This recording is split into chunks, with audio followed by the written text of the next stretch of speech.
Assalamualaikum warahmatullahi wabarakatuh. Alhamdulillahirrahmanirrahim. Pagi hari ini di garasi taksi lagi kosong ya. Ada kijang. Kita lagi perbaikan kijang. Ada sedikit kekurangan, masih ada bunyi. Kita coba bongkar lagi. Mudah-mudahan hari ini selesai. Buat teman-teman yang mau masuk garasi taksi, monggo mampir di garasi taksi. Kita adalah bengkel spesialis ekstraksi yang berlokasi di Cilengsi. Nah teman-teman, ini kebetulan di depan kijang aja ya, sengaja ini biar adem. Jadi hari ini saya mau coba sharing ke teman-teman perihal shock breaker. Jadi ini udah banyak banget teman-teman yang nanya shock breaker harganya berapa, terus biaya pemasangannya berapa, terus kira-kira apa yang diperluin untuk teman-teman ganti shock breaker. Pokoknya di area shock breaker lah. Nah jadi teman-teman, sebelum kita masuk ke harga, teman-teman perlu diketahui ya bahwa shock breaker ini termasuk salah satu alat peredam yang lumayan cukup vital. Jadi kalau teman-teman misalnya ada masalah di sini, imbasnya kemana? Imbasnya sudah pasti akan ada bunyi ya, ada bunyi atau nanti mobilnya limbung. Jadi limbung, kemudian itu bisa juga ban mobil jadi apa namanya? Apa sih namanya tuh? Benjol, jadi benjol. Nah itu bisa menyebabkan itu. Jadi teman-teman yang memang misalnya ada shock breaker rusak, supaya cepat-cepat diperbaiki. Jadi gejala shock breaker rusak itu ketika kena tanggul yang banyak, itu dia limbung, jadi dia ngebuang. Itu salah satu gejalanya. Atau gejalanya juga bisa bunyi juga dia. Biasanya bunyinya tuh walaupun tempatnya, kalau udah parah ya, walaupun tempatnya kecil, itu dia bunyi, dia tek-tek gitu. Itu salah satu dari shock breaker juga. Nah teman-teman bisa, kalau ada gejala seperti itu, teman-teman bisa cek ke tempat kaki-kaki ya. Cara ngeceknya untuk shock breaker itu ya bisa digoyang-goyang, bisa sambil dijalanin bisa. Tapi memang karena di kaki-kaki itu banyak banget komponen, ada ball joint, ada long thread segala macam, itu kadang nyamar ya.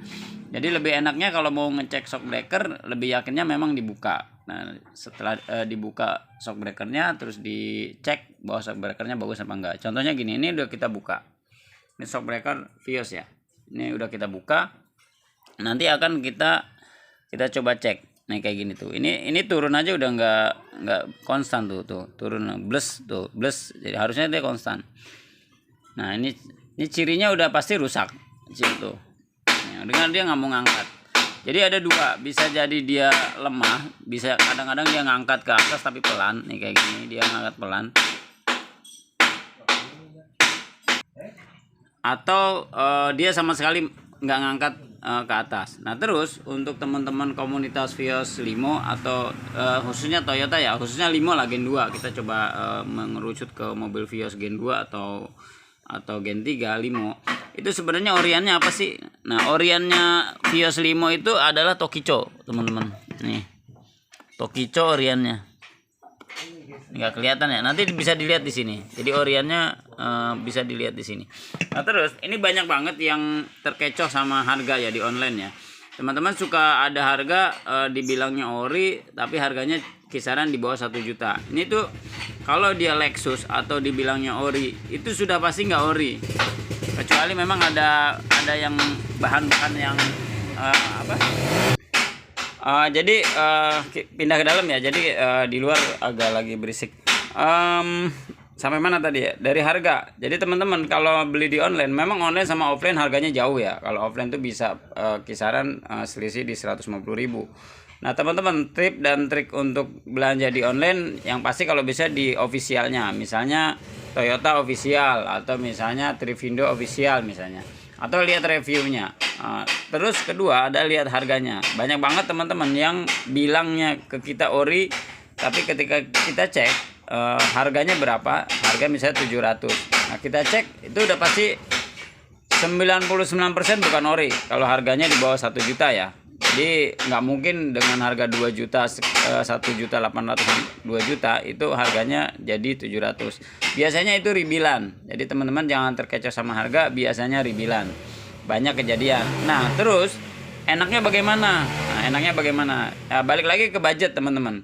Kalau teman-teman misalnya beli 700, teman-teman mending beli shockbreaker yang aftermarket tapi bermerek, misalnya Trivindo. Kalau di online kan sekitar 8,5, kan teman-teman nambah 150 sudah dapat yang lebih ada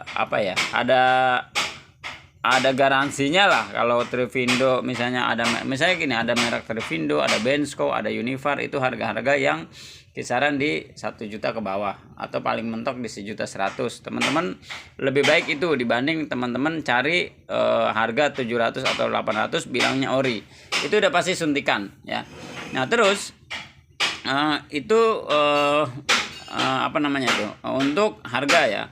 Teman-teman kalau memang misalnya budgetnya lebih, itu bisa beli Monroe, mungkin 1.200.000-an atau 1.300.000, atau kayak itu masing-masing tergantung dari budget teman-teman. Bagus enggaknya, menurut saya semuanya bagus, tinggal teman-teman cari mungkin referensi teman atau pernah cek XLG seperti apa, Monroe seperti apa. Menurut saya sih semua bagus, balik lagi ke budget. Mau lebih bagus ya pakai Orion pasti. Jadi seperti itu ya. Jadi yang menurut kita nggak bagus ya yang Ribilan menurut kita, tapi balik lagi ke teman-teman ya. Menurut kita kurang bagus. Kenapa? Karena dengan budget 700 teman-teman dapat yang Ribilan, dapat yang bukan pabrikan ya, istilahnya kekuatannya juga rata-rata di bawah 1 tahun rata-rata ya, dengan pemakaian yang normal. Nah, kurang lebih seperti itu teman-teman. Silakan teman-teman mampir ke garasi taksi kalau mau konsultasi. Untuk biaya jasa pemasangan itu di 150.000 satu set. Kalau depan belakang berarti 300.000.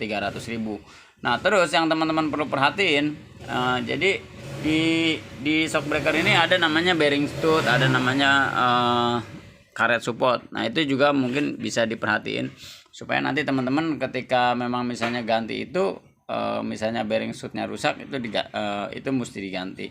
Harganya berapa? Bearing shoot nggak terlalu mahal, kisaran 50.000 sampai 75.000. Terus yang agak lumayan adalah karet support, itu kisaran harganya di 350.000. Nah, itu teman-teman mesti diperhatiin kira-kira budgetnya berapa untuk penggantian shockbreaker. Tadi kelewat juga kalau ciri-ciri shockbreaker rusak, kalau di mobil ketahuan biasanya sudah ada kebocoran dari oli. Jadi olinya udah rembet kemana-mana, itu sudah bisa dipastikan bahwa ininya rusak, shockbreakernya. Nah, terus untuk menghindari shockbreaker rusak sebenarnya seperti apa? Ini sebenarnya agak sulit ya untuk shockbreaker ini. Shockbreaker ini semua lebih ke faktor umur. Untuk menghindari paling gampang adalah sering-sering mobilnya dicuci, dibersihin. Kenapa? Karena itu kan kebanyakan rusak itu ketika debu masuk sini. Jadi debunya masuk sini, kemudian kotorannya ke dalam, akhirnya sealnya rusak, otomatis ininya keluar olinya. Jadi rata-rata gitu ya. Jadi teman-teman sering-sering bersihin untuk kendaraannya. Saya sesimpel itu sebenarnya, itu memperawet umur shockbreaker. Oke, terima kasih, mudah-mudahan bermanfaat sharing dari garasi taksi. Yang mau cek mobil Vios Limo, Soluna atau Yaris, monggo mampir ke garasi taksi atau teman-teman boleh konsultasi lewat WA. Terima kasih. Wassalamualaikum warahmatullahi wabarakatuh.